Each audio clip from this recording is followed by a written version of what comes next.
Monday, and that, of course, in the 7 o'clock hour means we welcome Donald Trump. Good morning to you, Mr. Trump. That's a big day. Big day. Where are you today? I'm right now in Trump Tower in New York. Oh, fantastic. Someday we'll come over. Well, you have to. Let's talk a little bit about this. The latest blockbuster regarding the NSA spying or monitoring or whatever you want to call it is that apparently the agency broke the law thousands of times. Michael Hayden is in USA Today this morning saying, look, you can't blame us. It was all inadvertent. A lot of people, though, are skeptical. Should we really trust the government when the government says, trust us, we're not doing anything the matter? Well, our government's doing very poorly in so many different ways, but with NSA, we have to think in terms also of security. We need security. We need to go after people, and frankly, you're going to have abuses, and we have to stop the abuses at the same time. So there's a very, very fine line. We need this. It's very important for really heightened security. I just looked at what you were saying about Al-Qaeda and everything else, and that has to be an absolute priority, but they cannot abuse the system, and it sounds like they may have been to an extent at least. Well, you know, it harkens back to the IRS scandal. You know, we were supposed to trust the federal government, trust the IRS. Now we know we can't trust them, so why should we trust the NSA? Well, people are very skeptical about our government. They're very skeptical about the way our country is run. It's not run well, but NSA is something we are going to need in some form, and we just can't use the abuse. I mean, you know, the abuse has been, I don't know if it's rampant or if it's not rampant. They're saying it was mistakes. They're saying it was errors. It's a little bit scary when they say the NSA is making all of these errors. That's right. But I don't want people listening to me. I don't think you want people listening to you if we're not involved. And at the same time, we do need protection, and we do need it. Actually, right now, we want people listening to us. Yeah, we do. This is what we're doing a TV show. It's okay to put us under surveillance. And we have plenty of people listening at 7. Thanks to you.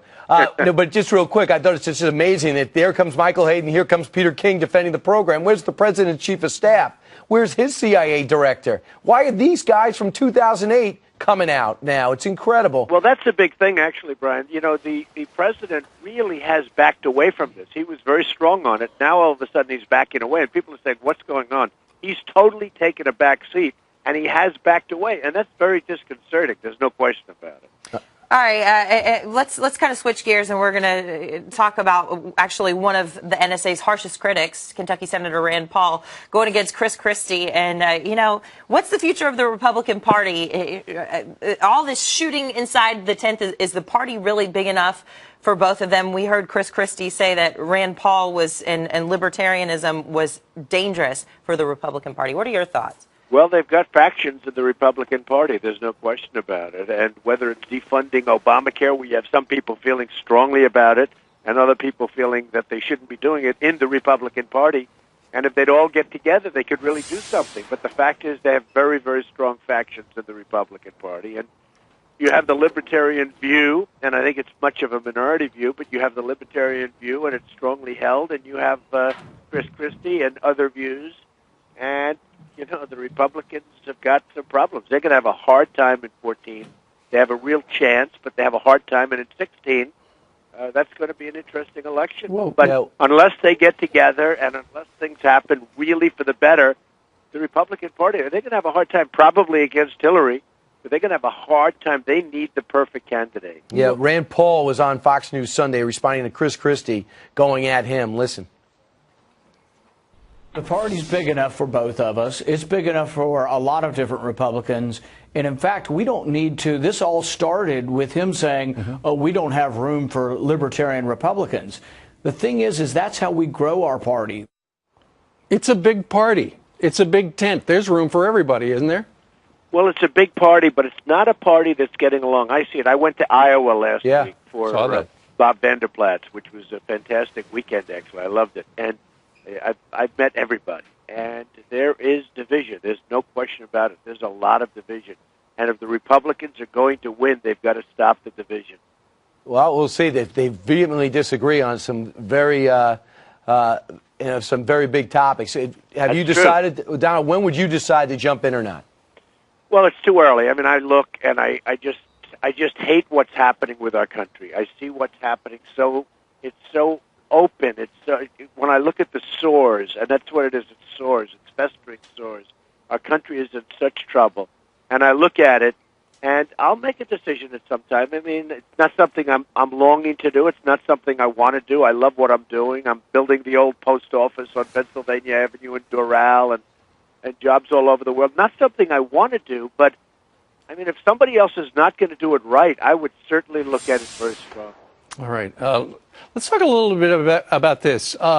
There's a Florida attorney by the name of Paul Rampell, Mr. Trump, and he wants to essentially change the way people are married. He's suggesting a wed lease, where going in, a man and two spouses, let's put it that way, they say, okay, let's go ahead and enter into this contract for, it could be 1 year, it could be 5 years, it could be 10 years, and then at the end of that period of time, if we're not getting along, well, you know what, we just won't continue the lease. What do you think about something like that? Well, this is beyond prenuptial agreements. You know, I've always lectured on prenups, and it's not very romantic when you go up to the man or the woman and you say, "Darling, I love you very much, but I want a prenup." Right? Yeah. So that's right not good. there. This is taking it a step, about 5 steps further. I don't know. It's at some point, hey, look, I should be the one that says, "Isn't that a wonderful idea?" Because I have always been a big fan of certainty, especially for people with businesses. Sure. You have to have a prenuptial agreement. I think this might be taking it one step too far. Well, essentially, you would be entering a marriage with your divorce papers in hand. You're saying at the end of 2 years we're probably or possibly getting divorced. It's What's the point, right? Well, there is clean. a point. I mean, people do have a point. Because they want a wedding, because they want the ceremony. people take each other for granted. I like the idea of a very good, well-written, well-documented prenuptial agreement, and that's bad enough. That's not the greatest thing in the world. This is really taking the romance. And, the one thing about prenups, it does make it so easy that marriages don't stick. But maybe those are marriages that shouldn't stick. As opposed to a 3-year lease. This is taking it a step too far. And I happen to know Paul Rampell, by the way. He's a Palm Beach lawyer. He's a very, very good lawyer, an excellent lawyer, a brilliant guy. Right. But I will tell you, this is going one step too far. Well, honey, I'd love to lease you. I don't know if that flies. We do have some. We do have some Trump news. I wonder what the Bible says about that. They're against it. Right. They're very against it. Hey, congratulations, by the way. Your daughter, Ivanka, who is in the midst of a great marriage, tweeted a picture. Look at that. Wow. Second baby on the way? Well, that's true. She's going to have a second child. She's a great person. She really is. She's got tremendous heart, and she really is. She's a tremendous person. She's going to have a second baby. That's right. Congratulations, Grandpa. And real quick, Alex Rodriguez is in the news. The Yankees aren't speaking to him. Are you?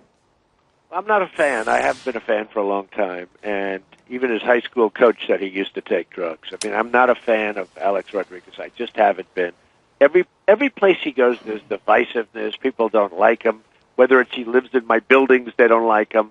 I just cannot be a fan of Alex Rodriguez. And he never really played well under pressure. But maybe that's because if you really look at it, I mean, he was just always taking the stuff. So we'll see what happens. In a certain way, you have to have you almost feel sorry for him in one way, but at the same time, I've never liked him. I will never be a fan. Not a fan of A-Rod nor the wed lease. No. The famous Donald Trump. Probably in that order. All right. Thank you very much. And congratulations to Ivanka. Thank you very much. All right. See you next Monday. Monday. It's good to kick off Mondays with Donald Trump. 12 minutes.